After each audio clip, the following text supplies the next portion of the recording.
नमस्कार CSK news में आप सभी दोस्तों का एक बार फिर से बहुत बहुत स्वागत है। दोस्तों आज दिन भर की जो फटाफट ब्रेकिंग न्यूज निकल के आ रही है, एक एक करके जानेंगे। दर्शक दोस्तों इस वक्त की बड़ी खबर निकल के आ रही है, पाकिस्तान की ड्रोन साजिश फिर से नाकाम। फायरिंग करके सुरक्षा बलों ने पाक के 2 ड्रोनों को उड़ाया। पंजाब की गुरदासपुर में 11 ग्रेनेड मिलने से सनसनी है। ये बड़ी खबर निकल के आ रही है। पाकिस्तान लगातार पंजाब की तरफ अपने ड्रोन को घुसेड़ रहा है। इसके बारे में आपको बताएंगे। 2 ड्रोनों को बीएसएफ ने उड़ाए हैं। दूसरी बड़ी अपडेट निकल के आ रही है। फिलहाल सऊदी ने भारत का किया समर्थन। कहा भारतीय अर्थव्यवस्था को मजबूत बताया है। कहा निवेश की योजनाएं नहीं होंगी प्रभावित। एक मजबूत देश बताया भारत को। जी हां, कोरोना को लेकर भी भारत जीत दर्ज कर चुका। तीसरी बड़ी अपडेट निकल के आ रही। फिलहाल सुरक्षा परिषद में आतंकवाद के खात्मे पर जोर देगा भारत और ब्रिटेन। एक साथ मिलकर बनाई पाकिस्तान के खिलाफ रणनीति। तो चौथी बड़ी अपडेट, चाइना ने माना भारत से हार। कहा हिंद महासागर में भारत के सामने नहीं टिक सकता। भारतीय प्रभुत्व को भी स्वीकार किया है ड्रैगन। ये बड़ी खबर निकल के आ रही है। इस बीच रूस ने भारत को आगाह किया। कहा चिंता करने की जरूरत नहीं है। चीन और पाकिस्तान की दोस्ती से भारत की जगह ना तो चीन ले सकता ना ही पाकिस्तान। रूस के विदेश मंत्री का बड़ा बयान निकल गया। तो सब कुछ खबरें जानेंगे, लेकिन उससे पहले एक छोटा सा निवेदन, अगर आपने चैनल को तक सब्सक्राइब नहीं किया तो प्लीज सब्सक्राइब की लाल बटन दबाकर चैनल को सब्सक्राइब करें। और अगर आप भी मानते हैं कि प्रधानमंत्री मोदी के नेतृत्व में देश चीन और पाकिस्तान को मुंह तोड़ और करारा जवाब देगा, मोदी है तो मुमकिन है, तो इस वीडियो को लाइक करके अपना समर्थन दर्ज करें। दरअसल पहली बड़ी खबर निकल के आ रही है, आपको बता दें। फिलहाल पाकिस्तान की ड्रोन साजिश फिर से नाकाम। फायरिंग कर सुरक्षा बलों ने पाकिस्तान के ड्रोनों को उड़ाया। पंजाब की गुरदासपुर में मिले 11 ग्रेनेड मिलने से सनसनी। पाकिस्तान अपनी हरकतों से बाज नहीं आ रहा है। दरअसल भारत के खिलाफ आतंकी हमलों की फिराक में लगे पाकिस्तान ने एक बार फिर से सीमा पर गुस्ताखी की है। पंजाब के गुरदासपुर में भारत पाकिस्तान बॉर्डर इलाके में भारत में आतंक फैलाने की पाकिस्तान की साजिश बेनकाब हो गई है। सुरक्षा बलों को गुरदासपुर में भारी संख्या में ग्रेनेड मिले। पंजाब में एक वरिष्ठ पुलिस अधिकारी ने सोमवार को कहा है कि फिलहाल सुरक्षा बलों ने गुरदासपुर जिले में 11 हैंड ग्रेनेड जब्त कर लिए। संदेह है कि ये सभी ड्रोन पाकिस्तान की सीमा से ड्रोन के जरिए गिराए गए हैं। संदेह है कि ये सभी ग्रेनेड पाकिस्तान के रावलपिंडी में एक आयुध कारखाने द्वारा बनाया गया है। दरअसल शनिवार की देर रात चक्री बॉर्डर पोस्ट पर तैनात बीएसएफ के जवानों ने भारतीय क्षेत्र में एक ड्रोन को एंटर करते देखा था। शनिवार देर रात पाकिस्तान की तरफ से आए एक ड्रोन पर बीएसएफ के जवानों ने कई राउंड फायरिंग भी की थी। इसके बाद पाकिस्तान के इस ड्रोनों को भारतीय सेनाओं ने उड़ा दिया है, लेकिन पाक की नापाक हरकत लगातार जारी है। हम चलते हैं, अगले अपडेट लेते हैं। फिलहाल बड़ी खबर निकल के आ रही है, भारत के सामने सरेंडर हुआ चाइना। हिंद महासागर में भारत के सामने नहीं टिक सकता, चाइना का बड़ा बयान। भारतीय प्रभुत्व को भी स्वीकार किया है। भारत से बेवजह विवाद मोल लेकर चीन अलग थलग पड़ गया है। अमेरिका सहित दुनिया के कई देशों ने उससे दूरी भी बना ली है। चीन की कम्युनिस्ट सरकार को भी अब एहसास हो गया है कि भारत के सामने टिकना उसके लिए मुश्किल है। ग्लोबल टाइम्स में छपे लेख के माध्यम से एक तरफ से चीन ने अपनी हार स्वीकार कर ली है, हिंद महासागर में भारत के प्रभुत्व को भी स्वीकार किया है। लेख में कहा गया है कि फिलहाल हिंद महासागर में भारत को अद्वितीय भौगोलिक लाभ प्राप्त है। सीमा विवाद के बीच चाइना का भारतीय प्रभुत्व को स्वीकार करना यह दर्शाता है कि बीजिंग के खिलाफ मोदी सरकार की रणनीति कारगर साबित हो रही है। चाइना की सरकार के मुखपत्र ग्लोबल टाइम्स में 17 दिसंबर को वैश्विक महत्वाकांक्षा के लिए बहुपक्षीय तंत्र के प्रति भारत का बदलता रवैया शीर्षक के साथ एक लेख छपा था, जिसमें institute of south Asian studies के निर्देशक ने यह बात लिखा है कि भारत अब हिंद महासागर इलाके में भारत का दबदबा और प्रभुत्व बढ़ रहा है। हम चलते हैं अगले अपडेट। फिलहाल सऊदी अरबिया ने भारत का समर्थन करते हुए कहा कि भारतीय अर्थव्यवस्था को बताया मजबूत। कहा निवेश की योजनाएं नहीं होंगी प्रभावित। कोरोना संकट के चलते जहां अधिकांश देशों की अर्थव्यवस्था पटरी से उतर गई है, वहीं भारतीय अर्थव्यवस्था ज़्यादा प्रभावित नहीं हुई। यही वजह है कि सऊदी अरब ने निवेश की अपनी योजनाओं में कोई बदलाव नहीं किया है। सऊदी अरब ने भारतीय अर्थव्यवस्था की ताकत पर भरोसा जताते हुए कहा है कि भारत में निवेश की उसकी योजनाएं तय समय के अनुसार आगे बढ़ेंगी। दुनिया के सबसे बड़े तेल निर्यातक देश का कहना है कि भारतीय अर्थव्यवस्था में कोरोना संक्रमण के झटकों से निकलकर आगे बढ़ने की पूरी ताकत और क्षमता मौजूद है। भारत में सऊदी अरब के राजदूत डॉक्टर सऊदी बिन मोहम्मद अली अल साती ने कहा है कि भारत में निवेश की हमारी योजनाएं सही राह पर आगे बढ़ रही हैं। दोनों देश निवेश की प्राथमिकताएं तय करने में लगे हुए हैं। साती ने कोरोना महामारी संकट से अर्थव्यवस्था को उबरने के भारत के उपायों की सराहना की है। उन्होंने कहा है कि भारत विश्व की 5वीं सबसे बड़ी बड़ी और दक्षिणी एशिया की सबसे बड़ी अर्थव्यवस्था है, इसलिए हम इसका सम्मान करते हैं और भारतीय निवेश की योजनाएं भी किसी भी तरीके से प्रभावित नहीं होने वाली हैं। हम चलते हैं अगले अपडेट लेते हैं। फिलहाल बड़ी खबर निकल के आ रही है, कोरोना के बीच ब्रिटेन में हाहाकार, कोविड-19 की नई स्ट्रॉन, कई देशों ने बंद की उड़ानें, भारत पर भी दबाव, भारत ने भी किया बंद। ये बड़ी खबर निकल के आ रही है। जी हाँ, भारत ने ब्रिटेन से आने वाली फ्लाइट्स को 22 से 31 दिसंबर तक अस्थायी रोक लगा दी है। ब्रिटेन में कोरोना वायरस के नए स्ट्रेन पाए जाने के बाद भारत ने 22 से 31 दिसंबर तक ब्रिटेन की फ्लाइट्स पर रोक लगा दी है। नागरिक उड्डयन मंत्रालय की ओर से सोमवार को इस बात की जानकारी दी गई है। नागरिक उड्डयन मंत्री हरदीप सिंह पुरी ने कहा है कि फिलहाल हम अस्थायी तौर पर ब्रिटेन से आने वाले और वहां से जाने वाली सभी फ्लाइट्स पे प्रतिबंध लगा रहे हैं। सभी यात्री जो ब्रिटेन से भारत आ रहे हैं उन्हें RT-PCR टेस्ट कराना होगा और 7 दिनों की क्वारंटीन में भी रहना अनिवार्य होगा।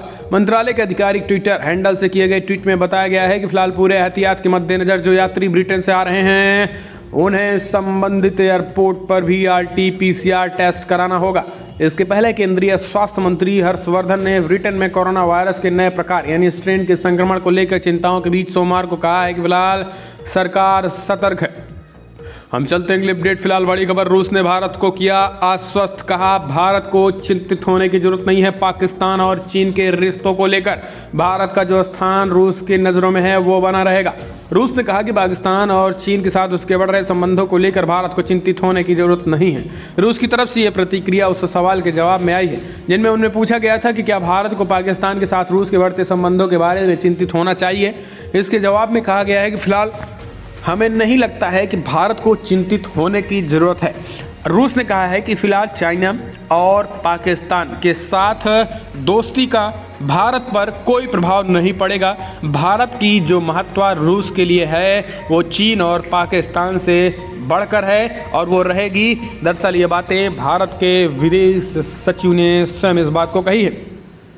हम चलते हैं अगले अपडेट लेते हैं। फिलहाल दोस्तों बड़ी खबर निकल के आ रही है जहां पर सुरक्षा परिषद में आतंकवाद के खात्मे पर जोर देगा भारत, ब्रिटेन के साथ मिलकर बनाए रणनीति। जी हाँ, संयुक्त राष्ट्र सुरक्षा परिषद UN के अस्थायी सदस्य के रूप में पदभार ग्रहण करने से पहले भारत ने प्राथमिकताओं पर ब्रिटेन से चर्चा की है। दोनों देशों ने विश्व की इस सबसे शक्तिशाली इकाई की कार्यसूची पर विचारों का आदान प्रदान किया है। भारत सुरक्षा परिषद में भी आतंकवाद के खिलाफ अपना अभियान जारी रखेगा।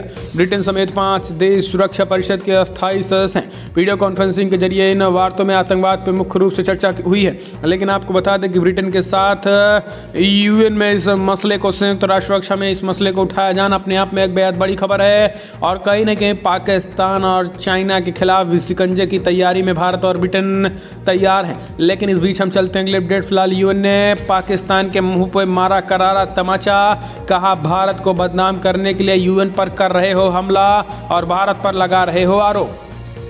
पाकिस्तान के खिलाफ भारत के खिलाफ पाकिस्तान के एक और झूठ पकड़ा गया है। पाकिस्तान ने आरोप लगाया था कि नियंत्रण रेखा के पास भारतीय जवानों ने जानबूझकर संयुक्त राष्ट्र यानी UN के वाहन पर हमला किया था। भारत ने रविवार को जांच में पाया कि पाकिस्तान के आरोप पूरी तरीके से आधारहीन है। UN ने भी अपने स्तर पर यह जांच कराई है, जिसके बाद ये पता चला है कि फिलहाल जिस जगह पर पाकिस्तान हमले की बात कर रहा है उस स्थान से भारतीय सीमाएं काफ़ी दूर है और बिना ड्रोन हमले के हवाई फायरिंग के जरिए किसी भी सिचुएशन में UN के अधिकारियों पर हमला नहीं हो सकता है। ये सब सोची समझी रणनीति पाकिस्तान के ही लोगों द्वारा की गई है या फिर पाकिस्तान में बैठे POK में आतंकवादियों के द्वारा हुई होगी और इसी को देखते हुए अब पूरी तरीके से ये तिलमिलाए बौखलाए हुए हैं। और यही कारण है दोस्तों, यही कारण है कि पाकिस्तान को ये करारा झटका देते हुए UN ने कहा है कि फिलहाल जिस जगह पे ये UN के अधिकारियों पे हमला हुआ है वहाँ पे भारतीय फायरिंग के शिकंजे में नहीं आता। ऐसे में झूठ और भारत जैसे देश को बदनाम करने की साजिश का UN ने पर्दाफाश करते हुए पाकिस्तान के मुंह पे करारा तमाचा मारा और कहा है कि इस तरीके की कार्रवाई बिल्कुल एक तरफा बर्दाश्त नहीं की जाएगी। हम चलते हैं अगले अपडेट लेते हैं। फिलहाल बड़ी खबर निकल के आ रही है दोस्तों, आपको बता दें चीन पाकिस्तान की दोस्ती पर भारत की पैनी नज़र, वियतनाम के रास्ते ड्रैगन पर नकेल कसेगा भारत। जी हां, दरअसल लद्दाख और दक्षिणी चीन सागर में चीन के आक्रामक व्यवहार पर जोरदार तरीके से सामना कर रहे भारत के प्रधानमंत्री नरेंद्र मोदी और वियतनाम के प्रधानमंत्री नगवे शुआंग फू का आज एक वर्चुअल बैठक किया है। इस बैठक में दोनों देशों के बीच भारत में बने $10 करोड़ के गश्ती पोतों पर भी समझौता हुआ है, हो सकता है। आपको बता दें कि चीनी ड्रैगन के साथ निपटने की रणनीति भी बन सकती है। हालांकि बैठक जारी है दोस्तों, इसलिए क्या क्या हो सकता है इसके बारे में हम आपको क्या क्या होगा ये सुबह बताएंगे। लेकिन अभी क्या क्या हो सकता है, एक तो ये है कि चीन के खिलाफ शिकंजा जरूर कस सकता है, क्योंकि जिस तरीके से भारत और वियतनाम दोनों चीन के पड़ोसी और दूसरी तरफ चीन के दुश्मन, ऐसे में कहीं ना कहीं चीन के खिलाफ अब मुश्किलों का सामना करना पड़ सकता है। इन दोनों देशों के एक साथ आने से चीन के खिलाफ एक सुनियोजित तरीके से सिस्टम बनेगा। हम चलते हैं अगले अपडेट। फिलहाल रो रहा है इमरान खान, जी हाँ, रो रहा है इमरान खान। प्रधानमंत्री मोदी के सहारे नैया पार लगाने की कोशिश, बोला मोदी करवा सकते हैं सर्जिकल स्ट्राइक। जी हाँ, एक बार फिर से विपक्षी पार्टियों के विरोध का सामना कर रहे पाकिस्तान के प्रधानमंत्री इमरान खान अपनी खामियां को छिपाने के लिए भारत को बदनाम कर रहे हैं। ट्विटर के जरिए इमरान खान ट्वीट कर सार्वजनिक मंच पर भारत पर आरोप लगा रहे हैं। इमरान खान का कहना है कि फिलहाल भारत की मोदी सरकार कोरोना, महंगाई और बेरोजगार जैसे मुद्दों पर असफल है और इसे छिपाने के लिए पाकिस्तान पर हमला कर सकती है। इमरान खान के एक के बाद एक कई ट्वीट्स किए गए हैं। उन्होंने अपने ट्वीट में लिखा है कि फिलहाल मैं अंतर्राष्ट्रीय समुदाय के समक्ष एक बात स्पष्ट कर दूं कि अगर भारत पाकिस्तान के खिलाफ फर्जी फ्लैग ऑपरेशन करता है तो पाकिस्तान भी चुप नहीं बैठेगा।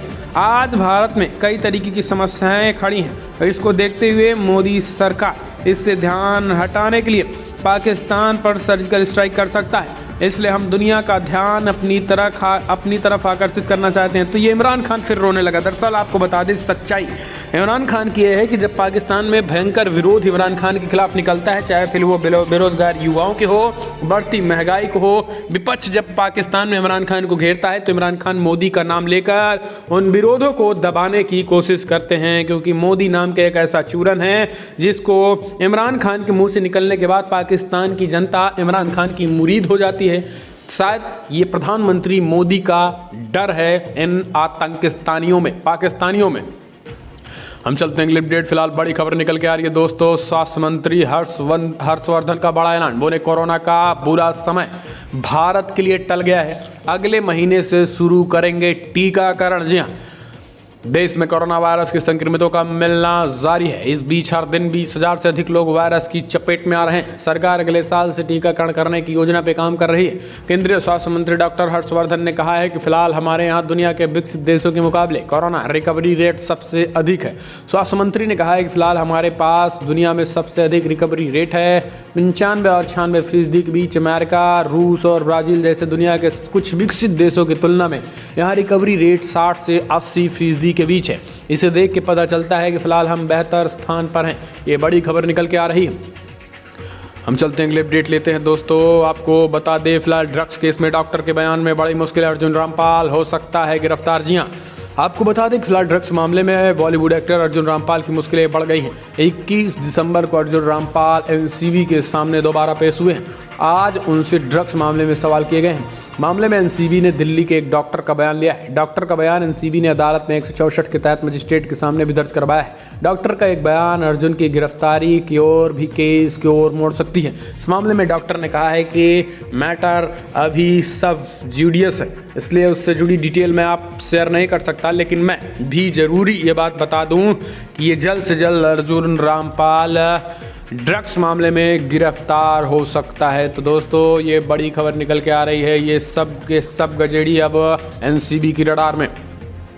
हम चलते हैं अगले अपडेट लेते हैं दोस्तों। एक बड़ी खबर निकल के आ रही है, कांग्रेस पार्टी के वरिष्ठ नेता मोतीलाल वोरा का निधन। राहुल गांधी ने दी श्रद्धांजलि। 93 वर्ष की आयु में हुआ निधन। जी दरअसल कांग्रेस के वरिष्ठ नेता मोतीलाल वोरा का निधन हो गया है। कांग्रेस के पूर्व अध्यक्ष राहुल गांधी ने ट्वीट कर श्रद्धांजलि दी और कहा 93 साल के वोरा अक्टूबर में कोविड-19 वायरस की चपेट में आ गए थे, जिसके बाद कल उन्होंने अपना जन्म दिवस 93 साल पूर्व हुए। 93 साल पूर्व होते ही देश को अलविदा कह गए। हम चलते हैं अगले अपडेट लेते हैं। फिलहाल बड़ी खबर निकल के आ रही है दोस्तों, कांग्रेस नेता आनंद शर्मा ने की सरकार मोदी सरकार की तारीफ। कहा संकट के समय एकजुट रहा देश, पीएम मोदी कोरोना से लड़ने के सिचुएशन की तारीफ की है। कांग्रेस के वरिष्ठ नेता और पूर्व वाणिज्यिक मंत्री आनंद शर्मा ने सोमवार को कहा कि फिलहाल राष्ट्र ने हाल ही के वर्षों में अपने बुनियादी ढांचे में वृद्धि की है।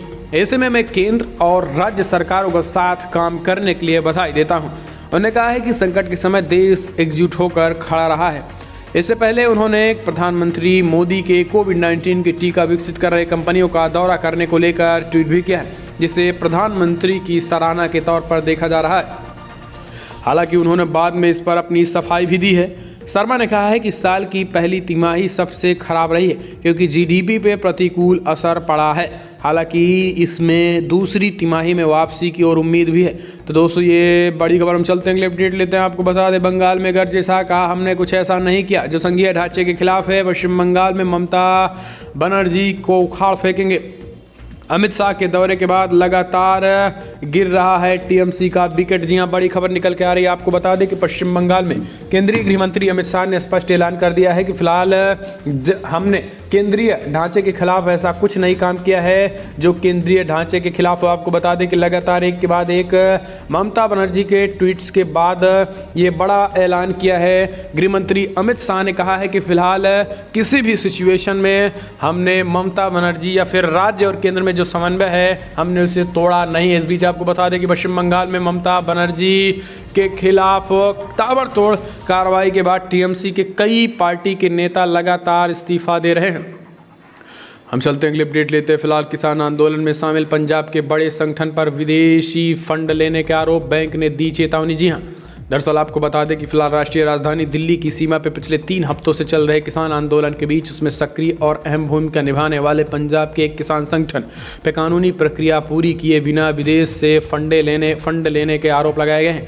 बैंक ने उन किसान संगठनों को चेतावनी दी है कि जल्द से जल्द जरूरी रजिस्ट्रेशन पूरा करें। जिसे संगठन पर यह आरोप लगाया गया है कि उनका नाम भारतीय किसान यूनियन और उपग्रहण के बीच है। यूनियन के महासचिव सुखदेव सिंह कोकरी कला ने कहा है कि फिलहाल उन्हें पंजाब के मोगा जिले के पंजाब के सिंध एंड बैंक अधिकारियों द्वारा बुलाया गया था। दोस्तों हम चलते हैं अगले अपडेट लेते। फिलहाल बड़ी खबर निकल के आ रही है। ऐसी होगी अयोध्या में बनने वाली भव्य मस्जिद, नक्शा पास होने के 2.5 साल के भीतर होगी तैयार। बाबरी की जगह होगा नया नाम। 26 जनवरी से होगी शुरुआत। देश का सबसे भव्य मस्जिद बनाने की तैयारी में मुस्लिम संगठन।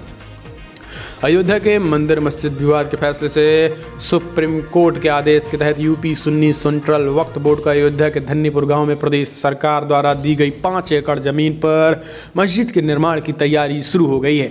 इस निर्माण के लिए सुन्नी वक्फ बोर्ड ने इंडो इस्लामिक फाउंडेशन के नाम से एक ट्रस्ट गठित किया गया है। शनिवार को लखनऊ के ट्रस्ट के दफ्तर में एक प्रेस कॉन्फ्रेंस के वरिष्ठ वास्तुविद और इस मस्जिद के डिजाइनर प्रोफेसर MM अख्तर ने मस्जिद का डिजाइन सार्वजनिक किया है। इस मस्जिद के साथ हॉस्पिटल, प्रकाश गृह व शोध केंद्र आदि का निर्माण करवाया जाएगा। ये जानकारी ट्रस्ट के प्रवक्ता अतर हुसैन ने दी है। तो दोस्तों आपको बता दें कि मुस्लिम संगठनों ने बड़े पैमाने पर चंदे देने की भी अपील की है। इंडो इस्लामिक फाउंडेशन नाम के जो ट्रस्ट बनाए गए उनमें चंदे लेने की बात की गई। 26 जनवरी से ये मस्जिद बनना स्टार्ट हो जाएगा।